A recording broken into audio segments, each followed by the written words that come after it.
Hey, Jonathan here. I got a question from Panda and Claus Studio, and it is, I'd like to expand my market to international. Any ideas on how I could go about doing that?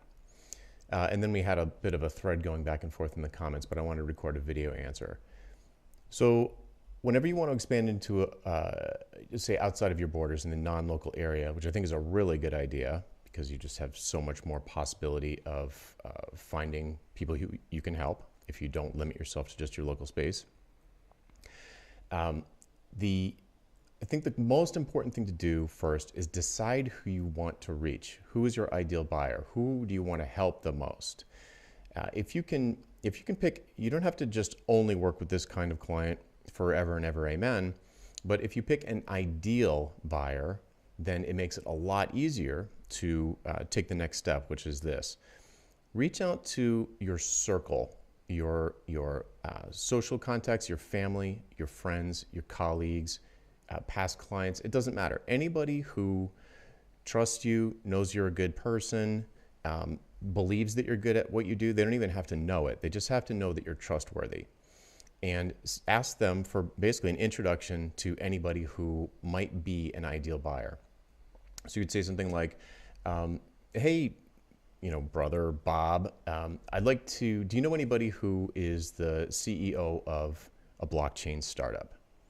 And if you're super clear on who you're trying to get in touch with, and you use the network effect and sort of the genius of the internet is that we're like one step away from almost anybody, one or two steps away from Elon Musk or whoever, you can find those people. You can get introduced to those people by mutual friends. So there's this sort of shared trust model where you reach out to your brother Bob or friend Bob and you say, hey, I'm trying to get in touch with people like this. The example being CEOs of a blockchain startup. And it's shockingly common for them to either say, yeah, actually, I do know someone, or no, but I think I know someone who does, or no, but I know a CTO. Is that good enough? And then you're like, great, this is unbelievable. Yeah, could I get an introduction? And then what you want to do next, excuse me, what you want to do next is tell your friend why you want to talk to the other person. This is a trickier piece. Why would, because Bob's going to be like, well, I'll make the introduction, but why do you want to talk to them? They're going to want to know what the conversation is going to be about. So you need to have an answer to that question. I don't know what it is for Panda and Claus Studios, but there needs to be some sort of reason why Bob's friend, the CEO of the blockchain startup, would be interested in talking to you. There needs to be something in it for the CEO. If you know what value you provide, then that probably won't be too hard to answer. It won't be something like, oh, I create videos for people like you. Would you like to hire me? It's not like that. It's more like I want to talk to your friend about a new business venture that I'm thinking about putting together, or I want to start interviewing people like that CEO for a podcast that I'm putting together. Like those things, the first example, you're giving them credit as an expert. I would value their expertise. I'd like to get their input on something I'm thinking about doing. So it doesn't sound salesy at all, because it's not.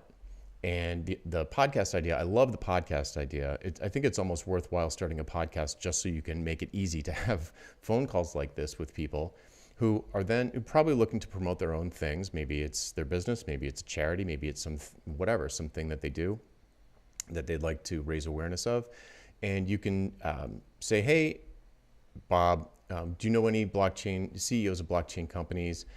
I'd like to get an introduction to them, to talk to them, to interview them for a podcast I'm starting. That's awesome. And if you actually are in the business of helping CEOs of blockchain startups, having a podcast about that is probably a good thing to have anyway. So it makes it really easy. But anyway, I'm rambling here. So what I want to loop it back to is the question specifically.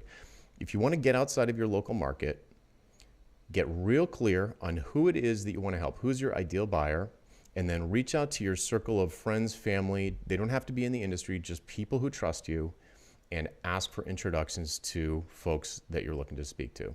It's not complicated. It might make you feel uncomfortable, but it's really pretty straightforward. It's a simple idea, even if it feels hard. Okay, hope that helps. See you next time. Oh, if you have a question, #AskJonathan, and we will find it and answer as soon as possible. See ya.